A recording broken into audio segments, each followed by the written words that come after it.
విశాఖ ఉక్కు ఆంధ్రుల హక్కు 32 మంది బలిదానాలతో ఏర్పాటైన విశాఖ ఉక్కు. సో దాన్ని ప్రైవేటైజేషన్ చేస్తాము అన్నారు. ఆ తర్వాత రకరకాల ప్రచారాలు జరిగాయి. ఎవరికో అమ్మేసే ప్రయత్నం జరుగుతోందని చెప్పి ప్రచారం జరిగింది. సో ఎన్నికలకు ముందు అన్ని పార్టీల నాయకులు కూడా, భారతీయ జనతా పార్టీ తప్ప అన్ని పార్టీల నాయకులు కూడా అక్కడ కార్మికులకు సంఘీభావం తెలిపారు. రీసెంట్గా ఒక 11,440 కోట్లు విశాఖ స్టీల్ ప్లాంట్కి ఇచ్చారు. సో విశాఖ స్టీల్ ప్లాంట్కి ఊపిరి ఊదారు మోదీ అని చెప్పేసి కూటమి నాయకులు అందరూ కూడా చాలా ప్రశంసలు తెలియజేసిన పరిస్థితి. కానీ సార్, విశాఖ స్టీల్ ప్లాంట్ ఆవిర్భావ దినోత్సవాన్ని మర్చిపోతే ఎలా సార్? కనీసం ఆవిర్భావ దినోత్సవాన్ని కూడా జరపలేదట. మీరు ఊహించవచ్చు కదా ఎందుకు జరపలేదు,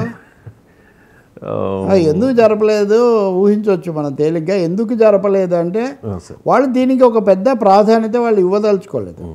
ఇప్పుడు మీరు 11,000 కోట్ల ప్యాకేజీ అన్నారు కదా, ఈ 11,000 12,000 కోట్లు ఈ ప్యాకేజీ అనేది అప్పులు తీర్చడానికి, అలాగే నిల్వలో ఉన్న విడిపించడానికి మాత్రమే వాడుతున్నారు. కానీ ఉద్యోగుల జీతాలు కూడా ఇంకా నిర్ధారణ కాలేదు. అవుట్సోర్సింగ్ బయట 3 నెలల నుంచి వాళ్ళకి జీతాలు బకాయిలు ఉన్నాయి. కాబట్టి వాళ్లకు చిత్తశుద్ధి లేదు. ఇది ఎవరో అన్నారు, ఇదిగో కారు అమ్మే ముందు ఇదిగోండి ఎందుకు ఇంత వివక్ష అని కార్మికులు అక్కడ ప్రశ్నిస్తున్నారు. విశాఖ ఉక్కు కార్మికులు నిన్న వాళ్ళ ఆందోళన కూడా చేశారు. 43వ వార్షికోత్సవం జరిపి ఉండాలి నిన్న. విశాఖ ఉక్కు ఆంధ్రుల హక్కు అన్నదానికి చాలా ఘనంగా 43వ వార్షికోత్సవం జరిపి ఉండాలి. విశాఖ ఉక్కు పరిరక్షణ కమిటీ వాళ్ళు జరిపారు, కానీ ప్రభుత్వం తరఫున కానీ ఇంకొకరు కానీ దీనికి ఎంత మాత్రం కూడా అక్కడ హాజరు కాలేదు. అంటే ఏంటన్నమాట, వాళ్ళకే నమ్మకం లేదు. ఇటు కదా, ఇది నిలబడే వ్యవహారం కాదు అని బహుశా వాళ్ళు భావిస్తున్నారేమో, నిలబెట్టాలని లేదేమో, అందుకే వార్షికోత్సవం జరపలేదు. నిజంగా మీరు అన్నట్టు రవిశంకర్, దాన్ని బతికించే వాళ్ళైతే కనుక ఘనంగా నిన్న వార్షికోత్సవం జరిపి మేము 10,000 కోట్లు ఇచ్చాము చూడండి, మీరు మమ్మల్ని అనవసరంగా ఆడిపోసుకున్నారు, మా చిత్తశుద్ధి అని వాళ్ళు నిరూపించుకొని ఉండేవాళ్ళు. నిన్న వార్షికోత్సవం జరపకపోవటం అంటే విశాఖ ఉక్కుకు టెండరు పెట్టి ఉంది, దాని మీద వాళ్ళు ఏమాత్రం ఆ ముద్ర వేయడానికి సిద్ధంగా ఉన్నారు. కాకపోతే మొన్ననే మన చర్చలోనే ఎవరో అన్నారు, కారు వదిలించుకోవడానికి ముందు దానికి పెయింటింగ్లు అన్నీ చేసి కొంచెం హంగు చేసి వదిలించుకుంటారు కదా, ఆ పద్ధతిలో చేస్తుంది తప్ప ఇంకోటి కూడా ఉంది. రేపు దాన్ని కొనుగోలు చేసేటటువంటి కార్పొరేట్ కంపెనీ ఏదైనా వస్తే వాళ్ళ ఖర్చు లేకుండా ముందు మన ఖర్చుతో, ప్రజల ఖర్చుతో కంపెనీని కాస్త కట్టుదిట్టం చేసి కట్టబెట్టే ప్రయత్నం అనిపిస్తుంది. లేకపోతే కనుక నిన్న విజయోత్సవం జరిపి ఉండాల్సింది. విజయోత్సవం జరపాలి, క్యాపిటల్ మైన్స్ మీద క్లారిటీ ఉండాలి. ఇవేమీ చేయలేదు, జీతాల మీద లేదు, ఇంకేం లేదు. అలాగే క్యాపిటివ్ మైన్స్ అవసరం లేదని కూడా వాదిస్తున్నారు. అలాగే అక్కడ పక్కనే పెట్టే ఆర్సెల్ మెటల్ అనకాపల్లిలో పెట్టే దాని అవసరాల గురించి మాట్లాడుతున్నారు. కాబట్టి నిన్న జరిగింది ఏంటంటే ఒక చాలా విచారకరమైన విషయం. విశాఖ ఉక్కు మీద ఆశలు వదులుకోవాలని ఇంకోటి కూడా చెప్తున్నాను.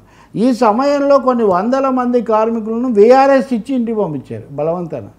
వెబ్సైట్లో ఇప్పటికి కూడా మీరు ఇంటికి వెళ్ళండి VRS తీసుకొని అని అది ఇప్పటికి కూడా దర్శనమిస్తుంది. అందువల్ల ఇది చాలా విచారకరమైన హెచ్చరిక తెలుగు జాతికి, ఒక సంకేతం. పైకి ఎటువంటి ఏం లేకుండా, అవును, పైకి అంతా అంటే ప్రజలకు కానీ లేకపోతే మీడియాకి కానీ రాజకీయంగా కానీ ఎలాంటిది ప్రొజెక్ట్ అవుతుందంటే సార్, విశాఖ స్టీల్ ప్లాంట్ ఇక ప్రైవేటీకరణ జరగదు. ఎక్కడ చెప్పారు? నేను అంటున్నా అలాగే కదా సార్, ఇప్పుడు మాట్లాడుతున్న అందరూ నాయకులు ఇలాగ మాట్లాడుతున్నారు కదా.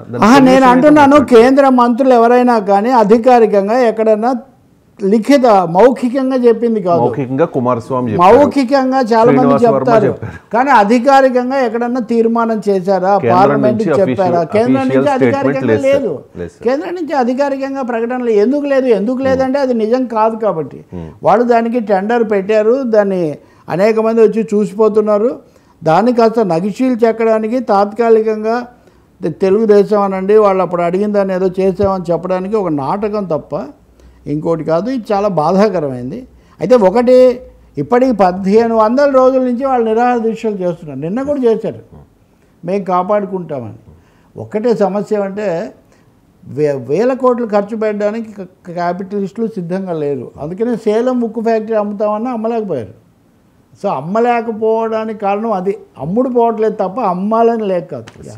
నిజంగా కేంద్రం అదే అనుకుంటుంటే, మోదీ ప్రభుత్వం ప్రైవేటీకరణకు దూరంగా ఉండాలని డిసైడ్ అయితే ఖచ్చితంగా మరి మోదీ పర్యటనలోనైనా అది చెప్పేవారు కదా సార్. అప్పుడు చెప్పలేదు, తర్వాత లీక్ ఇచ్చారు.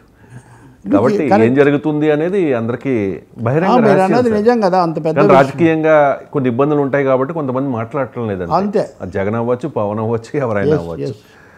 Right sir. ఇక అంటే జగన్ ఓడిపోయాడు అనేది ఒకటి, ఆయన ఉన్నప్పుడు కూడా ఏం జరగలేదు. కానీ పవన్ ఇందాక మనం అనుకున్నట్టుగా బీజేపీకి ఫేస్గా ఉన్నారు, చాలా ముఖ్యంగా కానీ కదా ప్రజలకు కొంచెం ఆశలు ఎక్కువ కల్పించిన వ్యక్తి కదా. అందుకని ఇప్పటికైనా చేస్తే మంచిది.